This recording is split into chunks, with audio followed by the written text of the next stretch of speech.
Common గా మనకి మనిషి హెల్తీగా ఉండటానికి ఒక్క కిడ్నీ ఉంటే సరిపోతుంది.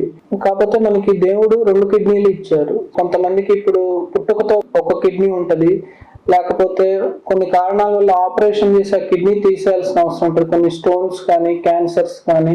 లేదా కొంతమందికి ఇప్పుడు కిడ్నీ ట్రాన్స్ప్లాంట్ డోనార్స్ కింద వాళ్ళు ఒక కిడ్నీ ఇవ్వటం, ఇలా రకరకాల కారణాల వల్ల సింగిల్ కిడ్నీ ఉన్నా సరే మనకి మనిషి ఆరోగ్యంగా జీవించడానికి ఎటువంటి ఇబ్బంది ఉండదు. కాకపోతే ఇలా ఒక కిడ్నీ ఉన్న వాళ్ళు కొన్ని జాగ్రత్తలు తీసుకుంటూ, అంటే ఫ్రీక్వెంట్ గా బీపీ చెక్ చేయించుకోవటం, డైట్ కంట్రోల్లో ఉంచుకోవటం, పెయిన్ కిల్లర్స్ కానీ నెఫ్రోటాక్సిక్ మెడిసిన్స్ అంటే బీపీకి సంబంధించిన ఈ ప్రాబ్లమ్స్ అన్ని ఉన్నప్పుడు ఆ మెడిసిన్స్ ఎక్కువ వాడకుండా ఉంటాం, రెగ్యులర్ గా చెకప్ చేయించుకోవటం, ఇలా చిన్న చిన్న జాగ్రత్తలు తీసుకుంటే ఆరోగ్యంగా ఇబ్బందులు లేకుండా జీవించవచ్చు.